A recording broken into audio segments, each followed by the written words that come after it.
Bem-vinda à nossa última aula. E nessa última aula eu chamei uma convidada especial, que é a minha mãe. A minha mãe, ela é engenheira agrônoma e trabalha com restauração florestal. Então vocês vão ter a oportunidade de entrar em contato um pouco com esse conceito da restauração florestal, mas vai ser muito interessante porque vocês vão conseguir, e eu quero que vocês observem isso durante a fala dela, da relação entre a restauração florestal e a restauração da consciência humana. Meu nome é Lina, eu sou engenheira agrônoma, sou mestre em ciências florestais e trabalho há 35 anos com restauração ecológica. Posso me considerar uma avó da restauração, porque na época, quando eu comecei a trabalhar com isso, éramos muito poucos, e de uns anos para cá se tornou uma necessidade quase que planetária por conta da mudança climática e de tudo que a gente está vendo, todas essas catástrofes que a gente está vendo hoje no planeta e que é causado pelas mudanças climáticas, e a gente sabe que muito disso tem a ver com a destruição das florestas. Então, há 35 anos atrás, eu abracei a causa da floresta, numa época em que floresta era plantar eucaliptos e pinos, que são dois tipos de florestas relacionados à produção de celulose, à produção de madeira. Então, quando a gente falava em silvicultura, em reflorestamento, a gente olhava muito para essas florestas homogêneas que são praticamente uma agricultura, né? Como uma monocultura, só que de árvore.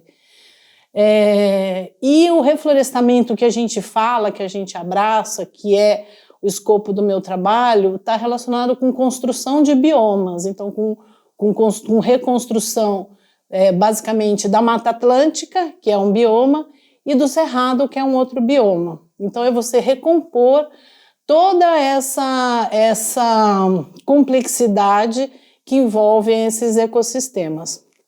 Então, para entender um pouco o que aconteceu com essas florestas, é que o desenvolvimento da agricultura e também o desenvolvimento urbano, ele foi ocupando os espaços naturais, e essa ocupação resultou na derrubada de florestas. Mas assim, os dois grandes ecossistemas que sofreram grandes impactos do desenvolvimento agrícola nos últimos anos, Mata Atlântica e Cerrado. E o que aconteceu foi que essa destruição, ela transformou esses lugares, esses ambientes que antigamente eram naturais, em ambientes fragmentados e muitas vezes desprovidos de vegetação. E a gente percebeu que principalmente os cursos d'água, as redes hidrográficas, elas sem vegetação, elas causam dois grandes impactos, que é assoreamento e erosão.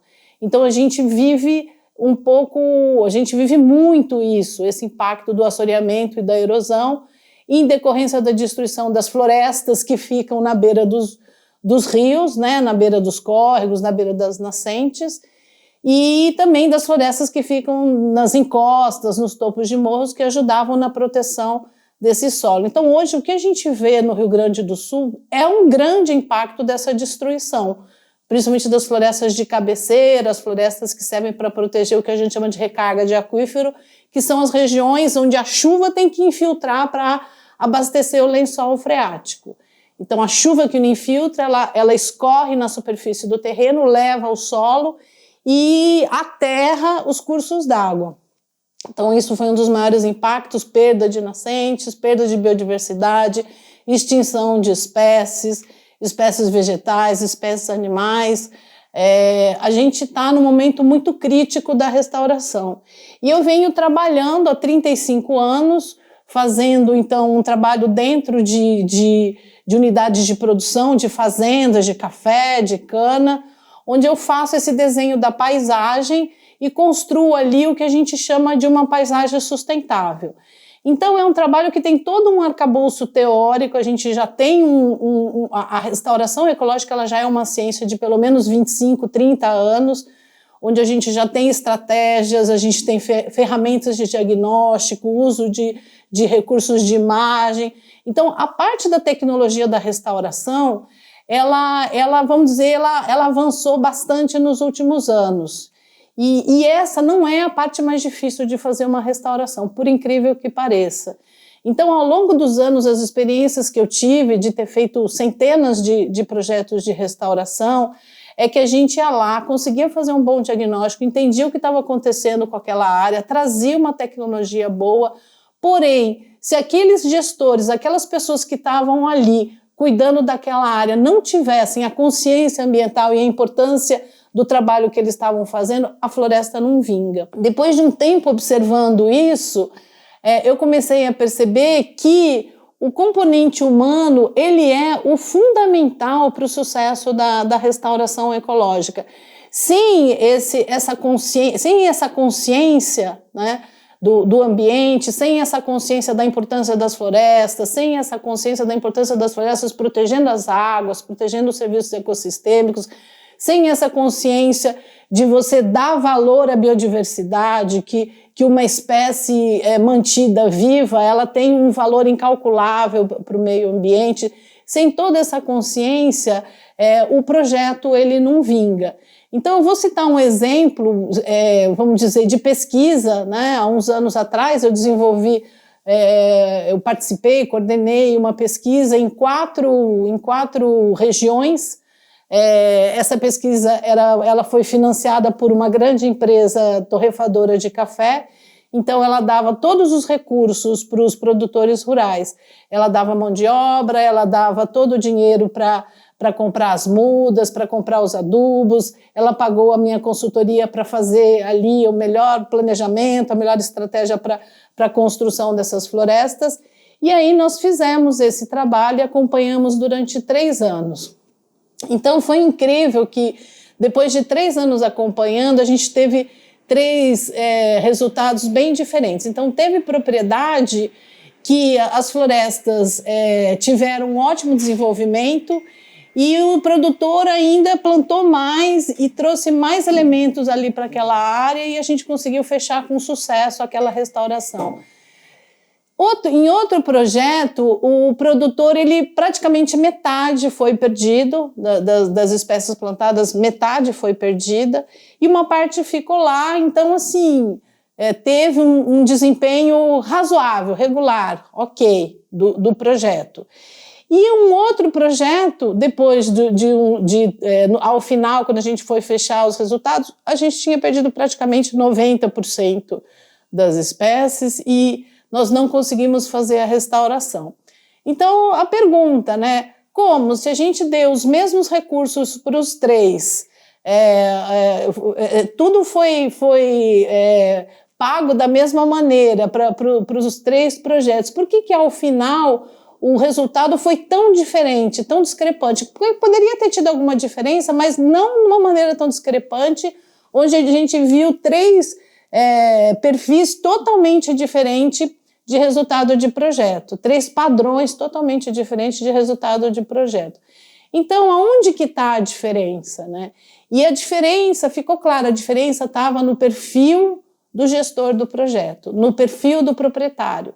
Então, a gente percebia que tinham proprietários que tinham um perfil mais, vamos dizer assim, capitalista, focado só em lucro, e não via importância para aquilo. Na verdade, para ele, aquele projeto era talvez uma coisa para tentar fazer alguma propaganda ou não, mas ele realmente não tinha nenhum tipo de conexão, nem com a natureza, nem com as árvores, nem com o meio ambiente. Esse projeto nós perdemos 99% das árvores plantadas porque não teve manutenção, porque não teve interesse nenhum em manter aquilo, por não ter visto a importância de um trabalho desse. Num segundo, o proprietário, ele tinha um interesse sim, ele tinha ali uns passivos e ele tinha um processo de licenciamento que ele precisava apresentar para o departamento ambiental, lá para o órgão ambiental. Então ele tinha um TAC, um termo de ajustamento de conduta, ele tinha que cumprir isso para conseguir um certo licenciamento. Então ele tinha um interesse. Aí o que aconteceu? Ele cuidou malemar, porque na verdade o interesse dele era no produto econômico da fazenda dele, que no caso era café. Então ele despendeu algum recurso ali e o resultado final foi assim, medíocre, né? As espécies mais importantes morreram e só as espécies mais rústicas mesmo vingaram no projeto. E no terceiro, era um produtor que tinha sido criado na fazenda, aquela fazenda já vinha, né, de geração em geração, ele foi criado subindo nas árvores, brincando nos rios, ele adorava passear, ele adorava as árvores, ele adorava saber o nome das árvores, ele sabia, por exemplo, que pássaro que gostava de que fruto. Então ele gostava de quando a gente foi fazer, planta tal árvore, porque eu sei que o sabiá gosta de tal árvore.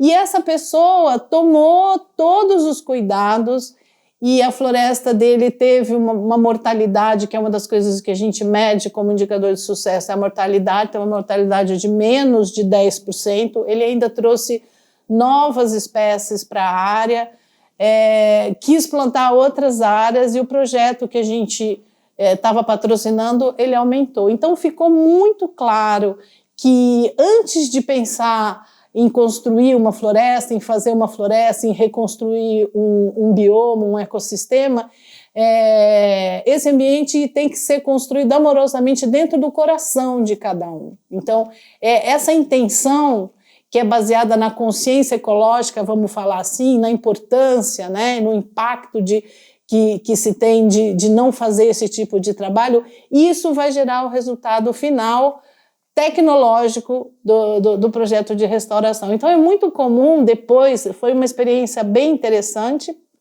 porque ficou claro que o perfil do produtor, do gestor ou do produtor estava diretamente ligado ao sucesso do reflorestamento.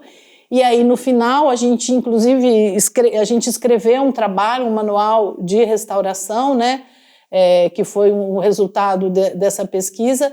E aí a gente propunha a restauração de acordo com o perfil do gestor. Então, aquele que era menos importante, a gente fazia uma estratégia mais barata, mais fácil, mais rápido, para a coisa poder vingar. E aquele que tinha maior consciência, a gente procurava colocar coisas mais sofisticadas, trazer um projeto um pouco mais complexo para eles.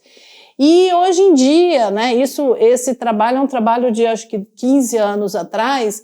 Hoje em dia eu me pego falando muito, contando muito essa história para as pessoas, porque eles vêm me procurar preocupados somente com a questão da tecnologia, né, estratégia, toda a tecnologia. E aí eu sempre repito e falo, olha, a parte tecnológica, a parte da estratégia, a parte do diagnóstico é fácil. Isso a gente tira de letra. A grande questão é você desenvolver esse trabalho, essa conexão do homem com a natureza. Sem essa conexão, o trabalho vai ser muito lento. Então, qualquer projeto ambiental precisa desenvolver em educação ambiental. Precisa ter um componente de educação ambiental forte. Então, eu falo assim, é como se um pássaro com uma asa só. Se tiver só a parte da tecnologia, seria uma asa, o pássaro não voa. Se tiver só a parte da educação e não tiver tecnologia também, então precisa das duas asas para esse pássaro alçar voo, para a parte da educação, da conscientização, da formação humana e todo esse arcabouço científico, né, todo esse arcabouço da tecnologia. Junto, o sucesso de uma restauração é pleno. E a gente está precisando muito disso hoje em dia, porque a gente tem aí um passivo enorme para correr atrás, tanto em termos de restauração de Mata Atlântica, quanto em termos de restauração ecológica de Cerrado, quanto alternativas para deixar de destruir a Amazônia. Então é um grande espaço aí de trabalho, uma demanda bem grande nos tempos atuais. Bom, e agora eu quero falar um pouco desse projeto da Nova, que isso daí também foi um pouco fruto de conversas minhas com a Ana Tereza e de toda essa dificuldade da questão humana do meu trabalho, que pessoas e níveis de consciência sempre foram um grande, vamos dizer, um desafio muito grande no meu trabalho. Então, quando a Ana Teresa terminou o curso de biologia e escolheu trabalhar com educação, eu achei muito interessante, pela formação em natureza, né, que ela teve, mas dentro desse componente humano. E aí eu acho que essa formação que ela desenvolveu, né, onde ela se aplicou nos últimos anos de, primeiro, entender uma filosofia tão profunda como a antroposofia, de ter estudado tão a fundo um filósofo espiritualista que é hoje uma das maiores cabeças, uma das 7 maiores cabeças da humanidade, é o Rudolf Steiner, ele é considerado, né? Então, assim, se aprofundar nesses estudos e trazer para a prática essa ciência da antroposofia para uma formação de liderança solar, para uma formação de pessoas que têm essa visão holística da Terra, né, do planeta e de tudo isso, trazer essa visão profunda do homem como um ser espiritual e como um ser capaz de transformar o ambiente e se desenvolver para dentro da questão ecológica, da questão da restauração, é um ponto fundamental. E eu acho que esse curso de liderança solar, ele vem atender justamente essa visão profunda e de respeito à natureza. Não só a gente olhar a natureza, né, do ponto de vista de produção de água, de biodiversidade, de todas essas questões da ecologia, mas olhar como uma questão sagrada, como o sagrado que existe. Eu vejo esse trabalho que a Ana Teresa está fazendo muito profundo. Espero que muitas pessoas entendam essa profundidade e mergulhem, né, nesse caminho, porque só tem a ganhar.